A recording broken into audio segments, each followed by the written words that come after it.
आप सभी दर्शकों का नेशन विजन विद रूपालाल में फिर एक बार स्वागत है। आज हम पिताजी क्लब में हैं और यहाँ पर महालक्ष्मी यज्ञ का आयोजन किया गया है। हमारे जो द्वीप के पंडित हैं राम नरेश पांडे जी, उन्होंने इस हवन का आयोजन किया हुआ है और आज सभी आप मेरे पीछे देख पा रहे हैं, काफ़ी सारी महिलाएं हैं, भगवा रंग उन्होंने धारण किया हुआ है और आज कलश स्थापित करके इस महायज्ञ का शुभारंभ किया जाएगा और कल से दो समय मॉर्निंग आवर्स में और आफ्टरनून दो समय हवन वगैरह होगा। दिन में भोग का आयोजन है, शाम में भी है और रामचरितमानस का पाठ चलेगा यहाँ पर कंटिन्यूसली 19 अप्रैल तक। राम नरेश पांडे जी जो यहाँ के जो पंडित जी हैं, उन्होंने इसका आयोजन किया है। तो चलिए सीधी बात उनसे करते हैं। नमस्कार पंडित जी। नमस्कार जी। ओम सच्चिदानंद रूपाय विष्णुपत्यादिहेतवे तापत्रय विनाशाय श्री कृष्णाय वयम नमः। जो पूर्ण सत्य है वह यज्ञ भगवान हमारे अंडमान निकोबार का रक्षा करे। हम मनुष्य जाति से, प्राणी मात्र से हमेशा 3 गलतियां होती हैं और वह तीनों गलतियों का भुगतान इस यज्ञ के द्वारा ही पूर्ण किया जाता है। क्षमा कहा जाए या उसका समापन किया जाए। कौन सी गलती है? तापत्रय विनाशाय। 3 पाप हम बार बार करते हैं। मनसा वचसा कर्मसा। मन से लोगों के बारे में बुरी बुरी बातें सोच लेना, वचन ऐसे ऐसे बोली बोल देना जिससे सामने वाला परेशान हो जाए। और कर्म की पाप तो पूरी संसार देखता है। और इन तीनों पापों से कैसे बचे, इसके लिए यह महायज्ञ है जो मैं अंडमान निकोबार में लगातार कराते चला रहा हूँ।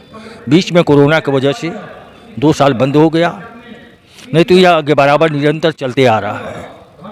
और मैं माता लक्ष्मी की यह महायज्ञ है, श्री महालक्ष्मी महायज्ञ है।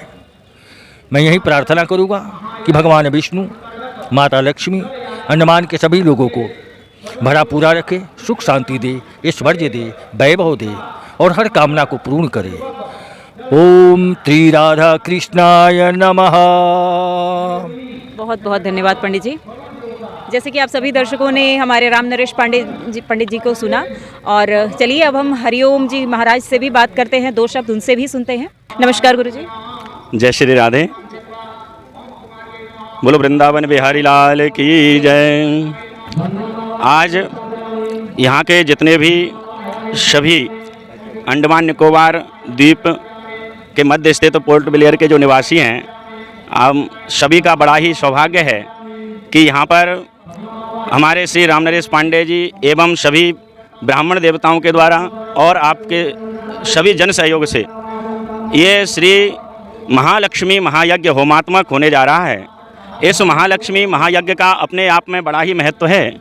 इस महालक्ष्मी महायज्ञ की एक एक परिक्रमा में एक एक पैर रखने से एक एक पृथ्वी की परिक्रमा लगाने का फल प्राप्त होता है और जीवन में जितने भी पाप होते हैं सारे पापों का नाश हो जाता है।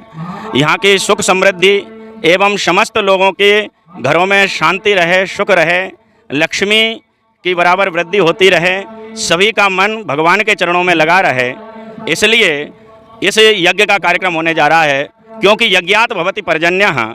शास्त्रों में आया है कि यज्ञ से पर्जन्य माने वृष्टि होती है और जल ही जीवन है। यदि जल नहीं हो तो व्यक्ति का जीवन हो ही नहीं सकता। तो उस जल की वृष्टि भगवान कृष्ण कहते हैं यज्ञात भवति पर्जन्यः। यज्ञ से वृष्टि होती है और वृष्टि से अन्न होता है और उस अन्न से हम सबका जीवन चलता है। इस तरह से संसार के सारे जीवों के सुख के मूल में यदि देखा जाए तो हमारा यज्ञ ही है। इसलिए भगवान ने गीता में कहा यज्ञार्थात् कर्मणोऽन्यत्र लोकोऽयं कर्म बंधनः। यज्ञ के अलावा जितने भी कर्म हैं इस संसार में बंधन के कारक होते हैं। यज्ञ ही एक ऐसा है जो संसार में सुख देते हुए, संसार के समस्त सुखों को प्राप्त कराते हुए और अंत में अपने आप को भगवत धाम, अपने आप को उस परमानंद की प्राप्ति करा लेता है। इस यज्ञ का अपने आप में बड़ा महत्व है और इस यज्ञ के साथ ही साथ यहाँ पर श्री रामचरित मानस की दिव्य कथा, नवान कथा होगी, नवान दिवस की, जिसमें बड़ा ही सुंदर हमारे वृंदावन से आए हुए संगीत वाले हैं साथ में और हमारे और भी मंडली है। समस्त लोगों के द्वारा दिव्य 5 बजे से 8 बजे तक इस रामचरितमानस कथा का गायन होगा और इस रामचरितमानस की कथा का फल ये होता है कि जीवन में हमें कैसे रहना है। हमें जीवन में मर्यादा की स्थापना कैसे करना है, भाई के साथ कैसा व्यवहार करना है, माता पिता के साथ कैसा करना है, बहन के साथ कैसा करना है, पत्नी के साथ कैसे रहना है, पत्नी को पति के साथ कैसे रहना है, हमारी जो दैनिक दिनचर्या है, हमको अपने जीवन में कैसा व्यवहार होना चाहिए, यही हमारे जीवन में भगवान राम ने अवतार लेकर के हम मानवों को शिक्षा के लिए जो है मानव अवतार ग्रहण किया। तो वो राम कथा हमारे इस नेताजी क्लब में प्रारंभ हो रही है। साथ में आज यज्ञ की कलश यात्रा और यज्ञ का कार्यक्रम बड़ी व्यवस्थित ढंग से हमारे समस्त जो श्री राम नरेश पांडे जी हैं और जो भी समस्त कार्यकर्ता हैं, हमारे ब्राह्मणगण हैं और समस्त भक्तजन हैं, श्रद्धालु हैं, माताएं बहनें हैं, और सभी लोग बड़े प्रेम से और सद्भाव से इस कार्यक्रम में भाग लेने जा रहे हैं। और 19 तारीख तक ये कार्यक्रम चलेगा। आज जो है कलश यात्रा का कार्यक्रम होगा। कल सुबह 9 बजे से यहाँ पर अग्नि स्थापना, मंडप प्रवेश और समस्त देवताओं का आवाहन और उसके साथ में यज्ञ का कार्यक्रम होगा। और उसके बाद में सायंकाल 5 बजे से लेकर के 8 बजे तक श्री रामचरितमानस कथा का यहाँ पर रसद प्रवाही प्रवाहित होगा, जिसमें आप सभी लोग सम्मिलित होकर के आनंद लें। बोलो वृंदावन बिहारी लाल की जय। जैसे कि आप सभी दर्शकों ने हरिओम जी महाराज को सुना और नरेश पंडित जी को भी सुना, तो उम्मीद करते हैं कि इससे यहाँ के द्वीपवासियों को फायदा पहुँचे और ज़्यादा से ज़्यादा श्रद्धालु इस महायज्ञ में जुड़े। आज के लिए इतना ही। आप सभी दर्शकों का बहुत बहुत धन्यवाद।